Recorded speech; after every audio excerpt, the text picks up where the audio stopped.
Bisa. Wes. Oke. Welcome to Philosophy Talks.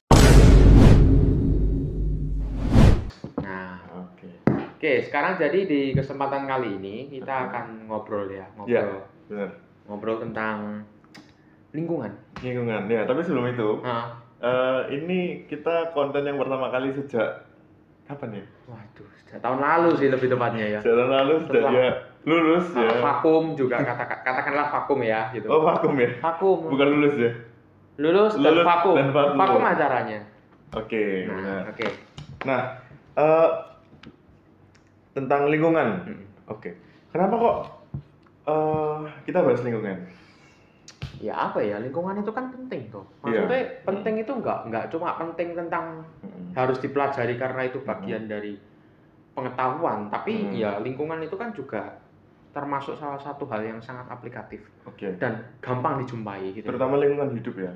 Iya, terutama lingkungan hidup karena itu ada di sekitar kita semua. Yes, benar banget. Tapi kalau menurut Axel iki lingkungan itu gimana? Kenapa sih kita harus perhatikan soal lingkungan itu selain karena lingkungan itu aplikatif? Nah, lingkungan itu dalam konteks ini lingkungan hidup gitu ya. Kenapa kok kita perlu bahas? Pertama, sedang ada krisis lingkungan hidup di mana salah satu penyebabnya adalah sampah. Nah, seperti kita tahu ya, sampah itu banyak banget kita bisa temukan di sana ya. Ada di mana-mana. Orang buang sampah sembarangan, lalu di sungai, nah itu kan jadi satu pencemaran tersendiri. Nah, itu sampah yang kelihatan. Kalau sampah yang nggak kelihatan, emisi karbon dari kendaraan kita, gitu kan misalnya. Ya. Nah, makanya itu kenapa pembahasan tentang lingkungan hidup menjadi begitu penting, seperti itu. Ya, tapi bicara soal sampah ya, kayak kenapa ya problem sampah ini jadi problematik banget gitu loh. Maksudnya kita ini juga nggak kurang, maksudnya tempat sampah itu di tempat umum gitu maksudnya. Nah, banyak kan tempat sampah di tempat umum, tapi literally kita malah menjumpai sampah itu malah jauh lebih banyak tidak dibuang di tempat sampah. Nah, itu sebenarnya yang jadi persoalan adalah setiap kali manusia beraktivitas begitu, entah itu produksi lalu konsumsi, lalu kita sekarang ada ini ya kayak orang kurir begitu, itu bagian dari distribusi, itu kan menghasilkan sampah gitu. Apapun yang manusia lakukan di dunia ini selama dia masih hidup pasti menghasilkan satu sisa yang kita bahkan sendiri sangat sulit untuk mengolahnya begitu kan. Nah, kayak misalkan data yang disebutkan di salah satu website begitu ya. Sampah yang dihasilkan oleh manusia setiap tahun semakin meningkat gitu. Kalau Junta tahu di tahun 1950 manusia dari seluruh dunia menghasilkan sampah lebih kurang 2 juta ton. Nah, sekarang dalam waktu 65 tahun kemudian jumlah itu meningkat menjadi 381 juta ton per tahun. Ya, yang awalnya tadi kurang lebih 60 juta ton. 2 juta ton. 2 juta ton. Ya, 2 juta Cuma ton. 2 juta ton. Hanya 2. Langsung meningkat berapa ratus %? Iya. Jadi sekarang 380-an. 380 juta. Hampir 400. Nah, makanya kan. Itu sampah, bukan uang. Nah, kalau uang aku mau ya. Waduh. Tapi sampah. Bayangkan setiap aktivitas manusia menghasilkan uang. Enggak, maksudnya bukan sebagai sisa aktivitas begitu ya. Karena orang sekarang pun orientasinya juga uang mulu ya. Iya. Dan aktivitas mencapai uang itu juga menghasilkan residu yang kemudian kita sebut itu sebagai sampah. Even itu nggak melulu dalam bentuk fisik ya. Yes. Makanya sampah itu kalau misalkan kita bicara soal hewan begitu ya, hewan macan begitu dalam hutan, dia berjalan kelihatan jejaknya ya dari ini telapak kaki yang ada di tanah begitu. Kalau misalkan manusia ya apa?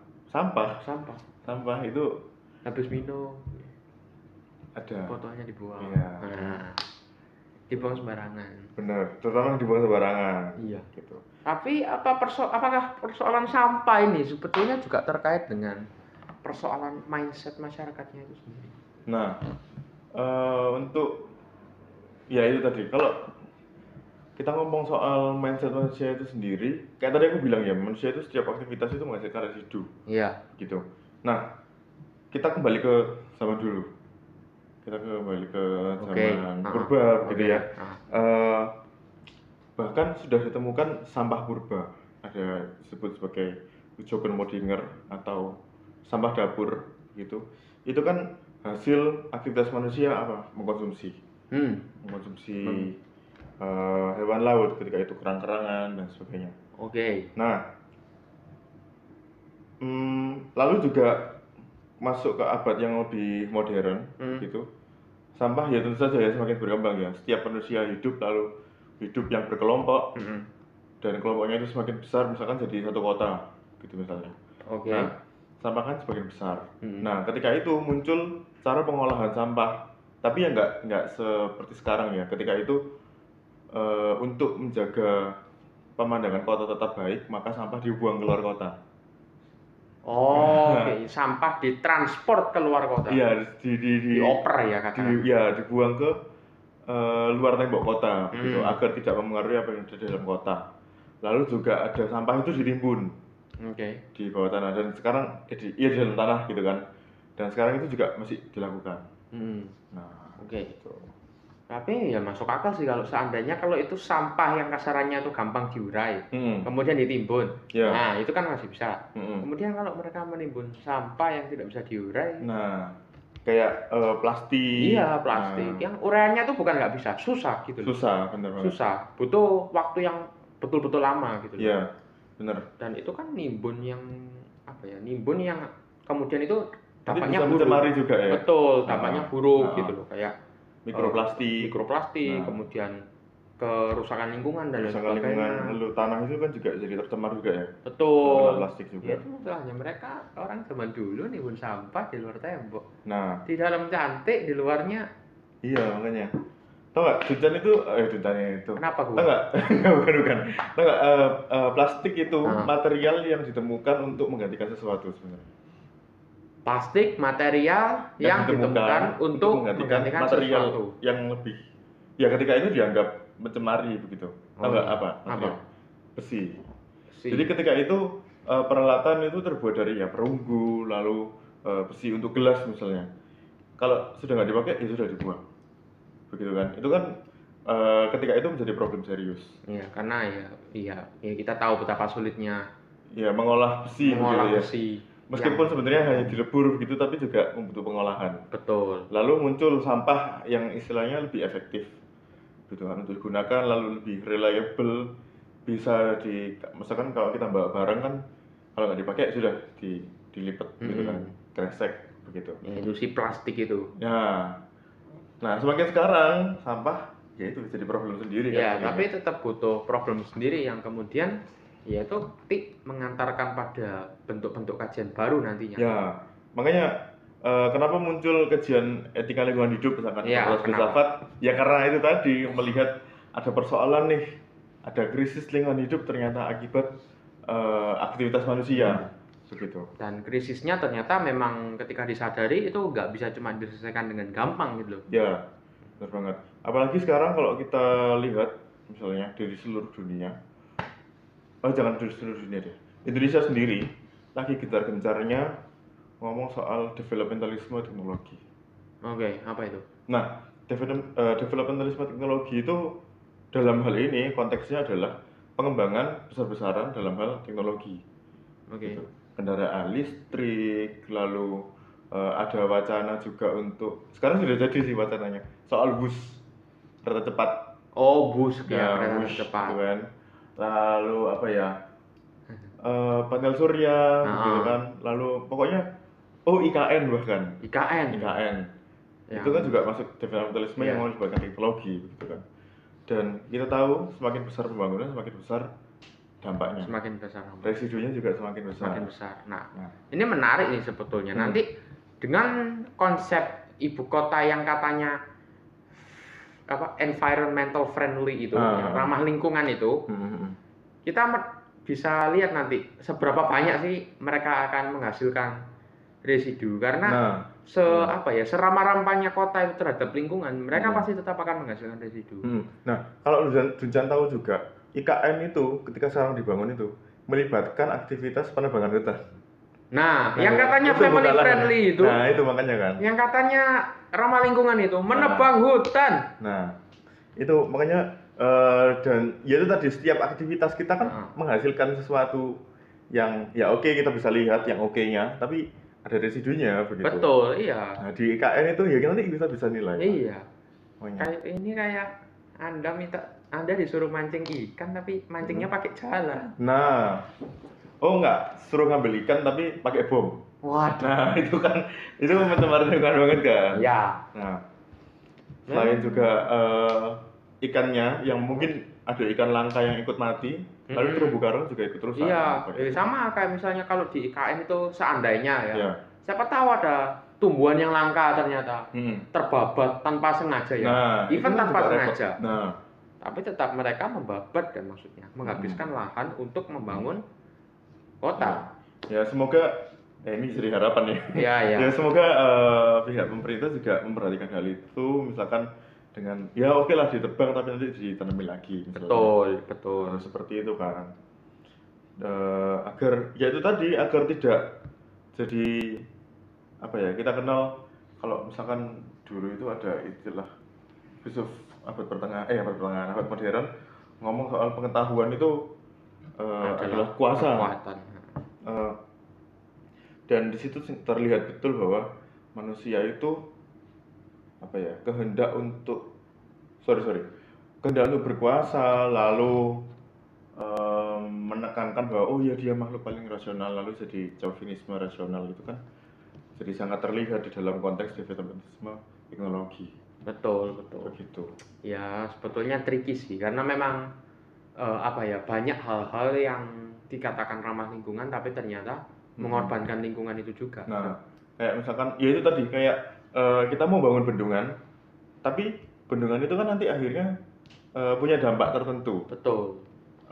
Misalkan ya merusak ekosistem, kayak ada yang tempat misalkan ini bendungannya di sini ya, lalu sebelumnya itu sungai turun dibendung, di bawahnya kan ada beruang-beruang nih misalnya.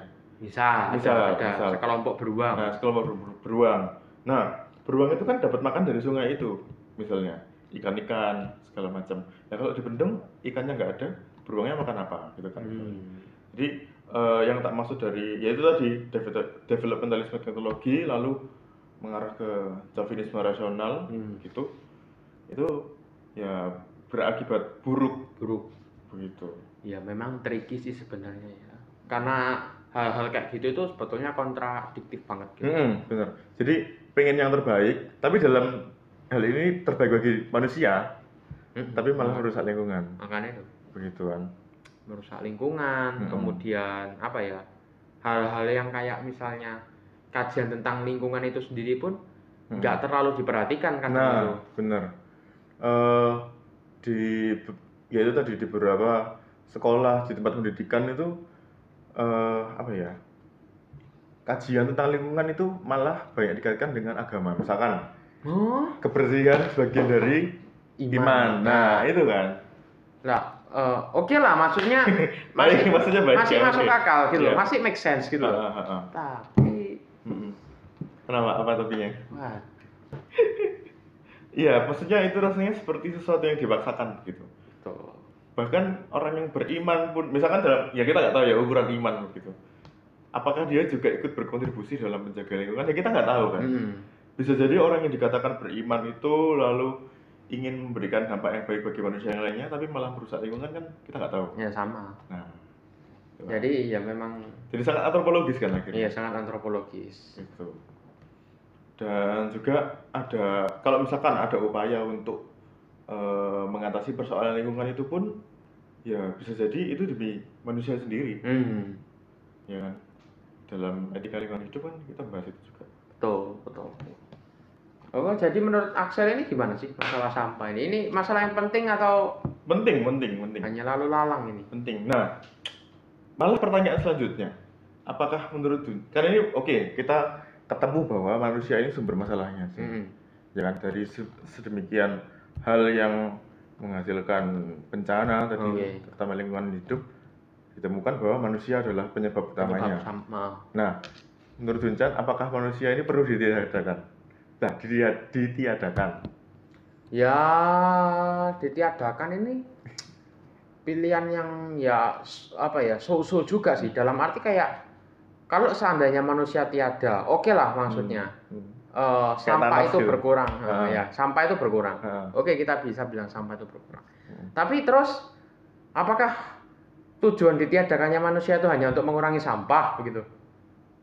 Nah, kalau cuma soal sampah ya hewan bisa nyampah gitu.